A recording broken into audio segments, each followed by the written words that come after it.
Now the first card for you guys that I've got, by the way, happy birthday.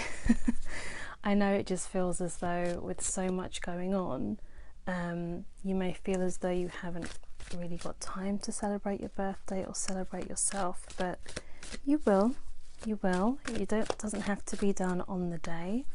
It can be done the weekend, or just at any point where you have peace and calm and you just take a moment for you, whether you treat yourself or just take time to reflect. That's usually what your solar return is all about when it comes to birthdays. I have got you guys celebrating here with the Three of Cups. There's always something to celebrate and be happy about, and you will at least be able to share special moments. There's an overflow of positive emotion, but I feel as though that comes after there's been a clearing of tension, and I wouldn't say negative emotions, because emotions are just indicators. It's what we do with those emotions and how we act on them that determine whether or not they're positive or negative. The full moon is coming in the sign of Taurus, and there's actually a little scorpion at the bottom of my cards. Can you see him? I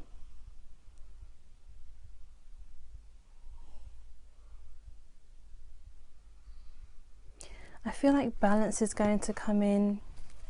The full moon in Taurus says a lot about our comforts, comfort zones, things that make us feel at ease, people that help us. Wow, this is okay.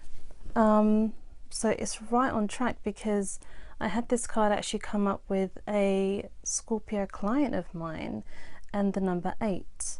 With that person, it meant that there were 8 messages kind of going out where she was dealing with 8 different people.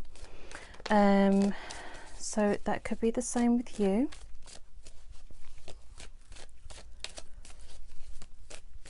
It's news, it's communication back and forth.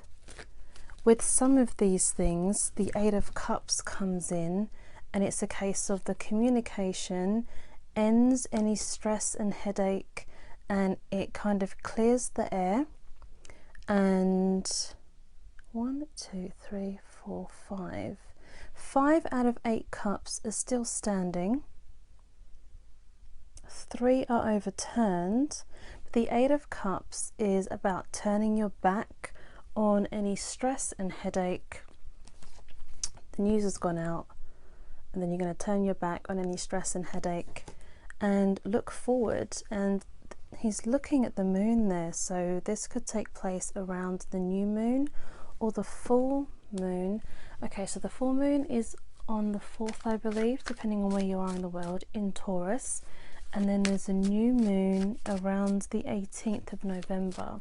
So keep an eye on those dates. Keep an eye on having to communicate and get a message across and speak your truth.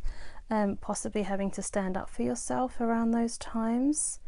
And then you get some time and peace away to have your peace and quiet, to have the celebration, which is really lovely.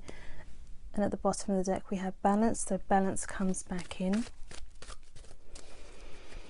And that's really, yeah, you might feel a bit foggy right now, but clarity comes in. Lots of 8s here. Wow, okay, so 8 of Swords, 8 of Wands, 8 of Cups, the balance card, and obviously if you look at the moon card here, you can see it's balanced and reflected. There are 2 wolves, 2 claws in the air, 2 pillars of light. Everything is going to work out just fine. Ground yourself, breathe it through. An earth sign may come in, sun, moon or rising. Capricorn, Sagittarius. Capricorn, why did I say Sagittarius? Let me know if a Sagittarius applies to you guys. Capricorn, Virgo or Taurus. And they may bring in a bit of magic to help you to turn things around and get over any issues. And I also have a Taurus moon, so if you need help from me, just email me. All of the information is in the drop down section of the video